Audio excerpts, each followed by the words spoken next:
আলাইকুম। Sabinus healthy and tasty food কিচেনে সকলকে স্বাগত জানাই। আজ আমি কড়াইশুঁটির কচুরির রেসিপি নিয়ে এসেছি। খুব সহজে এবং কম উপকরণে আমি এই কড়াইশুঁটির কচুরিটি বানাবো। আর কড়াইশুঁটির কচুরি বানানোর জন্য এখানে আমি আটা নিয়ে নিয়েছি। আমি ময়দা নয়, আটা দিয়ে কিন্তু কড়াইশুঁটির কচুরিটি বানাবো। এতে খুব হেলদি হবে। এতে আমি ময়ান দিয়ে দিয়েছি, লবণ আর তেল, সাদা তেল। দেখুন হাতের সাহায্যে ভালো করে মেখে নিয়েছি। এরপরে আমি এতে পানি দেবো, দিয়ে ভালো করে একটি সফট ডো বানিয়ে নিচ্ছি। হাতের সাহায্যে মেখে আমি একটি সফট ডো বানিয়ে নিচ্ছি। দেখুন এইভাবে আমি একটি ডো বানিয়ে নিয়েছি। আর এটিকে আমি ঢাকনা দিয়ে রেখে দেবো আধ ঘন্টার মতো। এরপর আমি কড়াইশুঁটির যে পুর সেটা বানানোর জন্য গ্যাসের উপর একটি কড়াই নিয়ে নিয়েছি এবং কড়াইয়ে বেশ খানিকটা সরিষার তেল দিয়ে দিলাম। তেলটি খুব ভালোভাবে আমি গরম করে নেব আগে।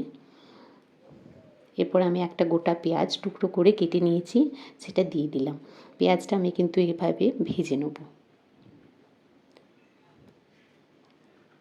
শীতের শেষ, এখন কড়াইশুঁটির কচুরি কিন্তু প্রায় অধিকাংশ বাড়িতেই হয়ে থাকে।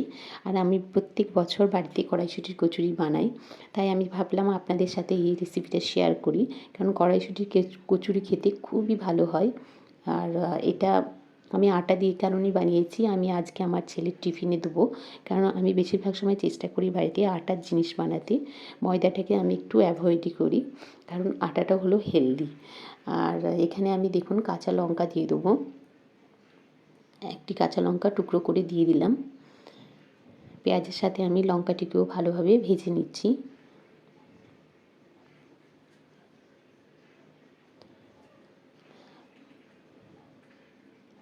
এরপর দিয়ে দিচ্ছি আদা রসুনের পেস্ট হাফ চামচের থেকেও একটু কম, সামান্যই দেবেন।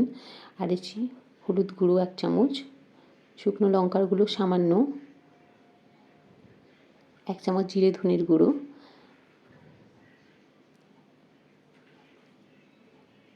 মশলাগুলো একটু আমি তেল আর পেঁয়াজের সাথে ভেজে নিলাম হালকাভাবে।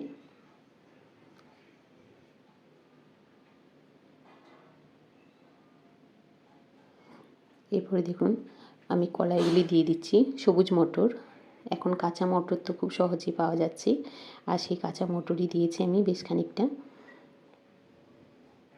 এরপর লবণ দিচ্ছি সামান্য, পরিমাণ মতো দিতে হবে, কিন্তু লবণটা একটু কমই দেবেন। সামান্য লবণ দিয়েছি।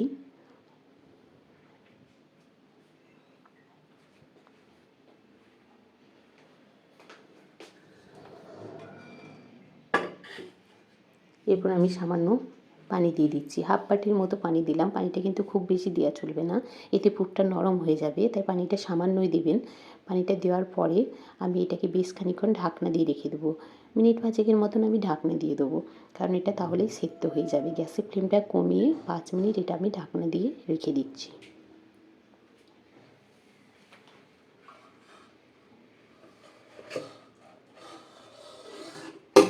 দেখুন সেদ্ধ হয়ে গেছে।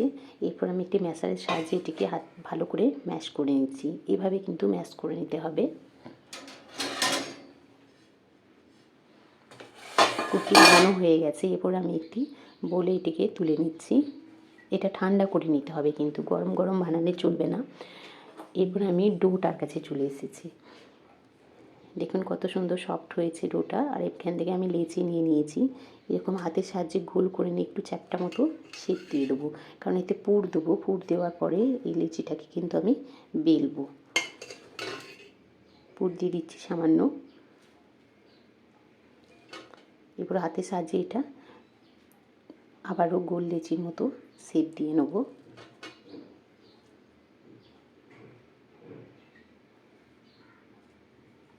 দেখুন এবার আমি বেলন চাপের সাহায্যে এটি ভালো করে বেলে নিচ্ছি। হালকা হাতে বেলতে হবে, তা না হলে কিন্তু পুরটা বেরিয়ে যাবে।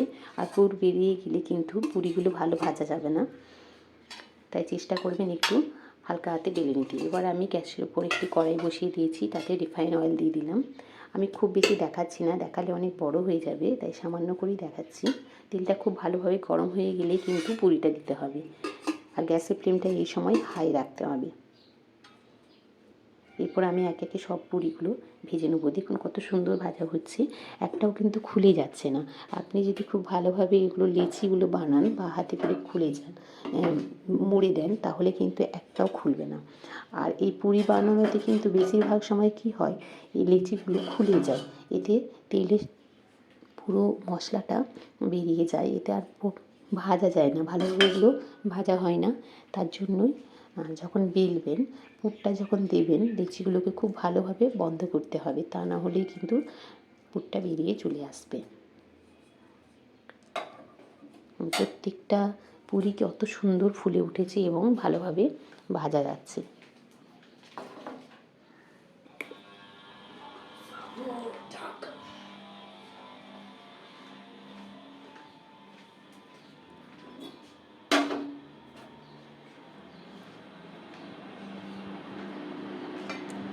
আমি অনেকগুলোই কড়াইশুঁটির কচুরি বানিয়েছি। আমি আমার ছেলের টিফিনে দেবো, প্লাস আমি বাড়িতে টিফিনের জন্য আজকে কড়াইশুঁটির কচুরি নিয়েছি। আজকে টিফিনে আমরা এটাই খাবো। আর কড়াইশুঁটির কচুরি কিন্তু প্রত্যেকের ভালো লাগে, তাই যারা এই রেসিপিটি দেখবেন তাদেরকে অনুরোধ রইল, দয়া করে স্কিপ করবেন না, আমার রেসিপিটি পুরোটা দেখবেন এবং আমার রেসিপিতে লাইক দেবেন আর কমেন্ট করবেন। আপনাদের কমেন্ট করতে আমার খুবই ভালো লাগে, আর আপনাদের কমেন্টে আমি কিন্তু রিপ্লাই দেওয়ার চেষ্টা করি। তাই আমার রেসিপিটি অবশ্যই দেখবেন আর আমার চ্যানেলটিকে সাবস্ক্রাইব করবেন।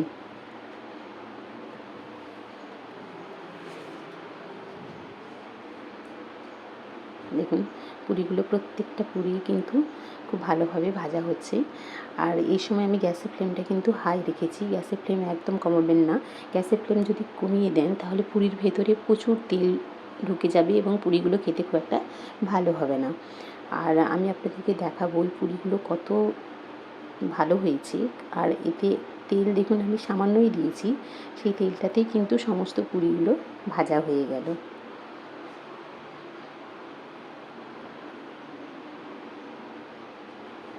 মানে এইভাবে আমি সব পুরিগুলো ভেজে নিয়েছি। হ্যাঁ, এবার আমি এটা সার্ভ করছি। দেখুন কত ভালো হয়েছে, আমি একটা আপনাদেরকে ভেঙে দেখাচ্ছি কীরকম হয়েছে। এই দেখুন দেখতে কত ভালো হয়েছে, আশা করছি খেতেও খুব ভালো হবে। ভেতরে দেখুন কি সুন্দর ফুলে গেছে। আমি একটু খেয়ে দেখছি। আমি কড়াইশুঁটি আর আলুর দমও বানিয়েছি, সেই রেসিপিটা আমার চ্যানেলে আছে, আপনারা অবশ্যই দেখবেন, খুব টেস্টি হয়েছে।